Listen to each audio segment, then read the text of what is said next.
সাথে একটা সম্পর্ক হচ্ছে পৃথিবীর অস্তিত্বের সম্পর্ক। আল্লাহ তাআলা এই জন্য দেখবেন যারা কোরআন পড়েছেন সৃষ্টির সাথে দেখবেন বিল কিসত বলা হয়েছে, মানদণ্ড ঠিক করে দিয়েছেন রাইট রঙের। এবং কোরআনে আল্লাহ তাআলা যে গল্পগুলোর কথা বারবার বলেছেন যে নবীদের, এর অধিকাংশ গল্পের সাথে ইনসাফ জড়িত আছে। দেখবেন আদম আলাইহিস সালামের দুই ছেলের গল্প আসছে, একজন আরেকজনকে মেরে ফেলেছে। বনী ইসরাইলের যে ঘটনার কথা আল্লাহ তাআলা সবচেয়ে বেশি বলেছেন কোরআনে, তার ভিতরে দেখবেন যে বনী ইসরাইলের বিরুদ্ধে আল্লাহ তাআলা কোরআনে যে অভিযোগটা করবেন না হাশরের ময়দানে, যে তারা তাদের নবীদেরকে অন্যায়ভাবে হত্যা করেছে। দেখবেন বিগাইরে হক, যারা কোরআনের টার্মের সাথে পরিচিত তারা দেখবেন বিগাইরে হক, তার বিরুদ্ধে যে চার্জশিট বনী ইসরাইলের ক্রিমিনাল যারা ছিল এদের বিরুদ্ধে এটা হলো প্রধানতম অভিযোগ, যে তারা অন্যায়ভাবে তার নবীদেরকে হত্যা করেছে। কিভাবে দেখবেন কোনো কোনো নবীকে তারা জীবন্ত কবর দিয়েছে, কোনো কোনো নবীকে তারা এরকম গলা পর্যন্ত মাটিতে গেড়ে দিয়ে তারপরে হচ্ছে যে কাঠে গ্রামে দেখেছেন না সুইং মিল আছে, এই সুইং মেশিনের মতো করে করাত দিয়ে কেটে ফেলেছে। এইভাবে তারা জুলুম করেছে। এই জন্য পৃথিবীর ভারসাম্য, এই দুনিয়ার ভারসাম্যের সাথে জড়িয়ে আছে হচ্ছে ইনসাফ, কিসত। এই জন্য দেখবেন যে ইনসাফ বলতে যেই ছবিগুলো, যেই পিকচারগুলো সারা দুনিয়াতে ব্যবহার করা হয়, শুধু মুসলিম দেশে না অন্যান্য দেশে ব্যবহার করা হয়, সেখানেও আপনারা দেখবেন যে কতগুলো সাইন সিম্বল ব্যবহার করে। তার ভিতরে একটা হচ্ছে দাড়িপাল্লা। এটা কোনো দলীয় প্রতীক না, ইনসাফের প্রতীক। বিভিন্ন দেশে দেখবেন, বিশেষ করে বিচারালয়, বিভিন্ন দেশের যে আদালত আছে, এই আদালতের সাইনের ওইখানে দেখবেন আপনার একটা সোর্ড ব্যবহার করে, একটা তলোয়ার ব্যবহার করে, একটা দাড়িপাল্লা ব্যবহার করে, একটা ভারসাম্যকে বোঝানোর জন্য আর কি, ওয়েট বোঝানোর জন্য আর কি। এবং আল্লাহ তাআলা সৃষ্টির মধ্যে বারবার এই কথাটা বলেছেন, ইনসাফের কথা বারবার বলেছেন। এবং ইবলিস কীভাবে মানুষকে ওয়াসওয়াসা দিয়ে মানুষের ভিতরকার ইনসাফ নষ্ট করে দেয়, ভারসাম্য নষ্ট করে যায়, ওই ভারসাম্যটা তৈরি করতে হচ্ছে আবার একটা তওবার দরজা খুলে দিতে হয়। ওই যে ভারসাম্যটা নষ্ট হয়ে গেছে ওয়াসওয়াসার কারণে, ওইটা আবার তওবা দিয়ে ওই ভারসাম্যটা আবার সমান্তরাল করতে হয়, ব্যালেন্স করে নিয়ে আসতে হয়। তো রাষ্ট্র যখন গুনাহ করে তখন কি হয়? এই যে রইস ভাই বলছিলেন, বেলাল বলেছে এর আগে, যে এই যে আমার বছরের পর বছর ধরে আমার দেয়ালে দেয়ালে গুমের রক্ত লেগে আছে, আমার সারা বাংলাদেশে আয়না ঘরে শত শত হাজার হাজার মানুষকে যে অন্যায়ভাবে ওখানে আটকে রাখা হয়েছিল, কারো কারো লাশ ফেরত আসে নাই, কবরের খবর নাই, কোথায় কাকে, ইলিয়াস আলীকে নাকি আপনার কর্ণফুলীতে পাথরের সাথে বেঁধে টুকরা করে ফেলে দিয়েছে। তো তখন এটা এই যে রাষ্ট্রের দেয়ালে দেয়ালে যে জুলুমের রক্ত লেগে আছে, এটা সমাধান কিভাবে হবে? এই রাষ্ট্রের দেয়ালে দেয়ালে যে ময়লা লেগে আছে, এটা আপনি ঝাড়ু কিভাবে দেবেন? আপনার ঘরে যখন ময়লা লাগে তখন আপনি ঝাড়ু দিতে আপনি ঝাড়ু ব্যবহার করেন, আপনার বুয়া এসে হয়তো ঘরটা মুছে দিয়ে যায়, আপনি নিজে একটু ধোয়া মোছা করেন। কিন্তু রাষ্ট্রের দেয়ালে দেয়ালে যখন ময়লা লাগে তখন সেটা ধোয়া পাল্লা করতে হয়, কিন্তু রক্ত দিয়ে ধোয়া পাল্লা করতে হয়, লড়াই করে ধোয়া পাল্লা করতে হয়। আপনাদের ইকরামুল হক সাজি একই রকমভাবে ওই রাষ্ট্রের যে জুলুমের রক্ত ঘেরা যে ওয়াল তৈরি হয়েছিল, সেই ওয়ালটা ভাঙতে হয়েছে তার রক্ত দিয়ে। শত শত শহীদকে গত জুন জুলাই আগস্টে রক্ত দিয়ে এই দেয়াল পরিষ্কার করতে হয়েছে, রাষ্ট্রের দেয়াল। এবং প্রত্যেকবারই এই লড়াইটা করতে হয় রক্ত দিয়ে, কারণ রাষ্ট্রকে পরিষ্কার পরিচ্ছন্ন করা, সমাজকে ধুয়ে মুছে ছাফ করবার একমাত্র ঝাড়ু হচ্ছে মানুষের মজলুমের লড়াইয়ের রক্ত, তার জীবন, তার প্রাণ, এইটাই। এই জন্য বারবার আমাদেরকে লড়াই করতে হয়েছে। এবং আপনাদেরকে যে এটাই যে লাস্ট ফাইট, এটা আপনি কখনো বলতে পারবেন না। You can't say that 2024 was the last battle for our freedom and struggle. It's an ongoing process for centuries. এটা চলতেই হবে। এটাই হচ্ছে হক এবং বাতিলের লড়াই, আমরা যেটা বলি, যেটা সত্য মিথ্যার দ্বন্দ্ব বলি, রাইট রঙের যে স্ট্রাগলটা বলছি বিভিন্ন জায়গায় বিভিন্ন ভাষায়, সেই ভাষায় দেখবেন একইভাবে বলা হচ্ছে। কয়েক বছর আগে দেখেছি যে আপনার হার্ভার্ড ইউনিভার্সিটির যে ল ফ্যাকাল্টি আছে, সেখানে তারা বলেছে যে আমরা হার্ভার্ডের ল ফ্যাকাল্টির উপরে একটা স্টেটমেন্টকে স্ক্রিপ্ট করতে চাই। মানুষের একটা স্টেটমেন্ট থাকে না, দেখবেন যে এই যে আলো আসবেই, ফুল ফুটবেই, পরিবর্তন হবেই, দেখবেন এরকম কিছু স্টেটমেন্ট থাকে না। তো তারা এটা ইনভাইট করেছে। তো তাদের ফ্যাকাল্টি এবং ফ্যাকাল্টির বাইরে থেকে প্রচুর স্টেটমেন্ট আসছে। তার ভিতরে একটা স্টেটমেন্ট আসছে, হচ্ছে কোরআনের একটা আয়াত আছে ইনসাফ আদল করবার ব্যাপারে, যে সেটা যদি তোমার আত্মীয় স্বজন, বাবা মা ভাই বোনের বিপক্ষেও যায়, তারপরেও তুমি আদল করো, আদল এস্টাবলিশ করো। ইনসাফের কথা বলা হচ্ছে। এই জন্য দেখবেন যে আমাদের সমাজে এই যে ইনসাফের দায়টা কিন্তু মানুষ ভিন্ন ভিন্ন ভাষায় বোঝে। এটা দেখবেন লালনের গান যদি শোনেন, দেখবেন লালনকে আমাদের ইসলামিস্টরা খুব ভালোভাবে নিতে পারে না, কারণ সে আসলে বোঝে না। আমাদের যে সুফি ট্র্যাডিশন আছে, যে কারণে ইবনুল আরাবি থেকে শুরু করে সেই মধ্যযুগের যে বড় বড় সুফি যারা ছিলেন, বড় বড় ফিলসফার ছিলেন, তাদেরকে ভুল বুঝেছে।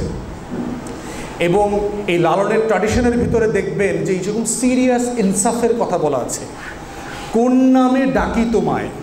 দেখবেন লালন জিজ্ঞেস করতেছে, মানে আমি কোন নামে ডাকলে তোমার সাড়া পাবো, এবং দেখতেছে সেটা কি তুমি কি ভগবান নামে এক্সিস্ট করো, তুমি কি আল্লাহ নামে এক্সিস্ট করো, তুমি কি ঈশ্বর নামে এক্সিস্ট করো, গড না অন্য কোনো নামে, তোমার আসল নামটা কি, লালন জিজ্ঞেস করতেছে। দেখবেন মানে সে কার কাছে চাইবে, কোন নামে চাইবে। আল্লাহ তাআলা বলছে না যে আমাকে ভিন্ন ভিন্ন নামে তোমরা ডাকো, সিফাতের কথা বলা হয়েছে না, আল্লাহ তাআলা জাত এবং সিফাতকে ধরে ধরে ডাকতে বলছে। তো এখন দেখেন এই যে ট্র্যাডিশনটা আমাদের আছে, এই ট্র্যাডিশনের ভিতরে দেখবেন যে ইনসাফটা, যে সে কেন চাচ্ছে, কারণ সে বোধ করছে যে ব্রিটিশ কলোনির সময় সে তার লালন কখন এক্সিস্ট করেছে। এই যে পার্মানেন্ট সেটেলমেন্টের কথা বলেছে, জমিদারি বন্দোবস্ত, সাদা মানুষ এবং আমাদের এখানকার এই ব্রাউন মানুষদের যে 2 টিয়ারের 2 স্তরের যে জমিনদারি ব্যবস্থাপনায় আমার মানুষ জুলুমের শিকার হয়েছে, জালেমের দ্বারা নির্যাতিত হচ্ছে, সেই সময় লালন বিরক্ত হয়ে গেছে, আর দেখতে পাচ্ছে না যে আমার কৃষক কর দিতে দিতে এত ক্লান্ত, বিদ্রোহ হচ্ছে, এখানে নীল করার আন্দোলন করছে। তখন সে বলছে, গান গাইছে, কোন নামে ডাকি তোমায়, তোমার আসল নামটা কি, আমি সেই নামে ডাকছি, তারপরে তুমি ইনসাফ হয়ে দুনিয়াতে ফিরে আসো। তাহলে এই কলটা ছিল, সে আসলে মুশরিক হয়ে গেছে, সে জানে না যে আসলে তার রবকে ব্যাপারটা তা না, এটা তার মনের আকুতি ছিল, ইনসাফের আকুতি। এই জন্য দেখবেন যে প্রত্যেকটা মানুষের সাথে, মানুষের প্রাণের ভিতরে ইনসাফটা, রাইট রঙের আন্ডারস্ট্যান্ডিংটা খুবই ইনগ্রেইন করা আছে।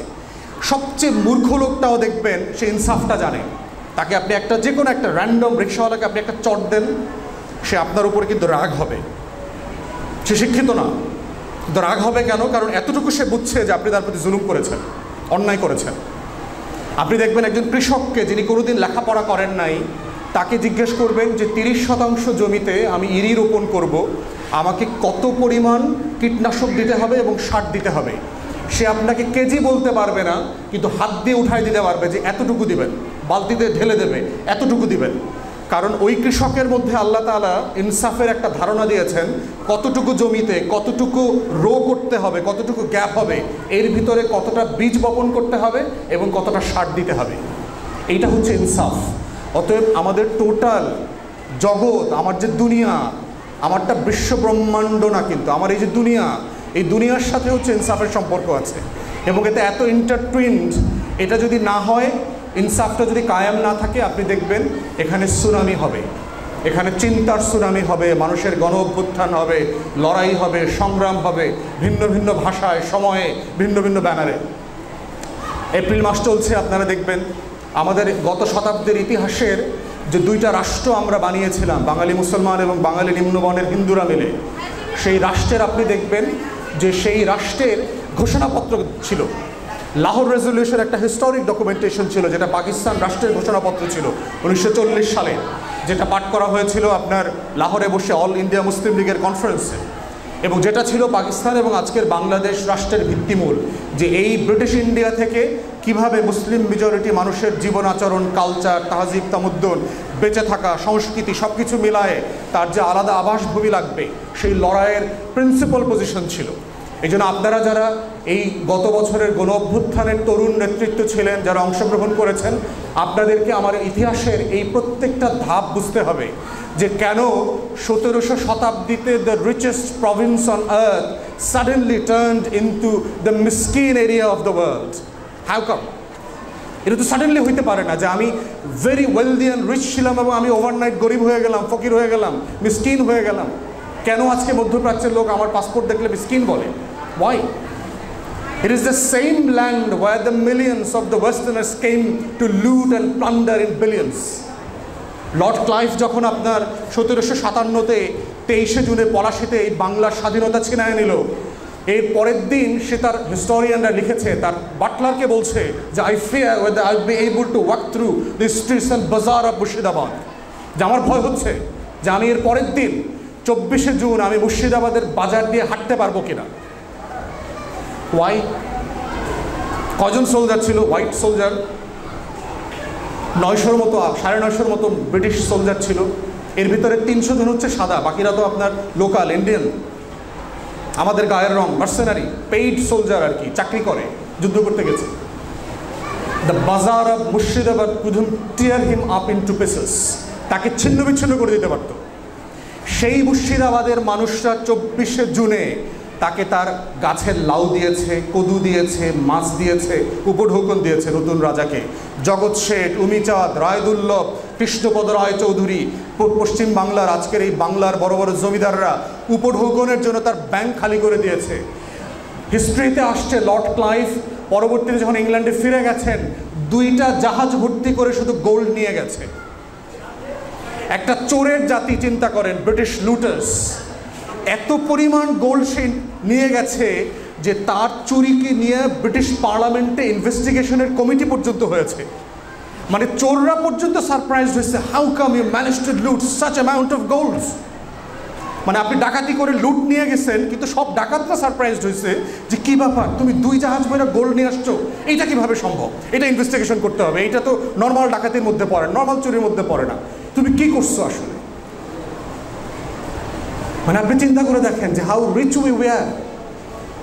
সারা দুনিয়ার রিচেস্ট প্রভিন্স ছিল বেঙ্গল। মোগল এম্পায়ারের গ্লোবাল জিডিপি ছিল 28%। বেলাল কারেক্টলি বলেছে 12.5, 13, 14 বিভিন্ন হিস্ট্রিতে আসছে, এই 13-14% আসতো বেঙ্গল থেকে। স্পাইস ওয়ার হয়েছে এখানকার। বেঙ্গলের মশলার কন্ট্রোল কি ইউরোপিয়ানদের হাতে থাকবে না চাইনিজদের হাতে থাকবে, এইটা নিয়ে যুদ্ধ হয়েছে। That rich we were suddenly কি হইল? এবং আপনি সিম্পলি ওয়েলদি হতে পারবেন না, রিচ হতে পারবেন না যদি ন্যূনতম 2-3টা জিনিস না থাকে। আপনার একটা প্রশাসনিক কাঠামো থাকতে হবে, একটা জুডিশিয়াল সিস্টেম থাকতে হবে, একটা ট্রেড বেচা কিনার একটা বন্দোবস্ত থাকতে হবে, কিছু কমন শর্ত আছে, এটা ছাড়া আপনি এটা করতে পারবেন না। তাহলে এটা ধরেই নেওয়া হচ্ছে যে once you are the richest in the world certainly there are provisions of administrations. তো কীভাবে এটা হয়ে গেল? তাহলে যারা আজকে আপনারা বিচারহীনতার জন্য কষ্ট পাচ্ছেন, বিচারহীনতার জন্য আপনাদের আবেগ আছে, আপনাদেরকে বুঝতে হবে যে বিচারহীনতার এই যে হিস্টোরিক্যাল লুপোলস, আমরা বারবার ইতিহাসে কেন মার খেয়েছি, আমরা বারবার কেন ফেল করছি, কেন আমার পাকিস্তান রাষ্ট্র লাহোর রিজনের উপর ফেল করেছে, কেন আমাকে আরেকটা মুক্তির লড়াই করতে হয়েছে 71-এ, এবং সেই মুক্তির লড়াইটা কেন আবার হাইজ্যাক হয়ে গেল, আপনি কেন বারবার হেরে যাচ্ছেন? এবং বিচারের ইনসাফের দেখেন আমার সোশ্যাল কন্ট্রাক্টটা কী ছিল 71-এ। যারা স্বাধীনতার ঘোষণাপত্র পড়েছেন আপনারা দেখবেন যে এই ঘোষণাপত্রে 3টা সেগমেন্ট ছিল। ফার্স্ট সেগমেন্ট ছিল অজুহাতনামাকে বলি আমি, যে ডিভোর্স সেটেলমেন্টের অজুহাতনামা, যে ঝগড়াঝাটি হয়েছে, বৈষম্য করছে, বেয়াদবি করছে, গায়ে হাত দিছে, এইসব বলা ছিল পাকিস্তানের বিরুদ্ধে। সেকেন্ড সেকশনে ছিল আমার আকাঙ্ক্ষা, আমার স্বপ্নের কথা, যে আমার বানানো একটা ঘর এই রাষ্ট্র থেকে বের হয়ে গিয়ে আমি আর একটা ঘর বানাবো এই কারণে, এবং সেই ঘরটা এই ঘরের থেকে এত বেশি ইনসাফ থাকবে, এত বেশি সুন্দর হবে, it shall be decorated in such a way, in heavenly way, that people shall be glorifying you in a magnificent manner. তো সেই রাষ্ট্রটা হইল না কেন? সেখানে বলা ছিল যে আমার রাষ্ট্রটা রিপাবলিক হবে, জনগণের রাষ্ট্র হবে। সেই রাষ্ট্রটা কেন শেখ মুজিবের জমিনদারিতে পরিণত হইল?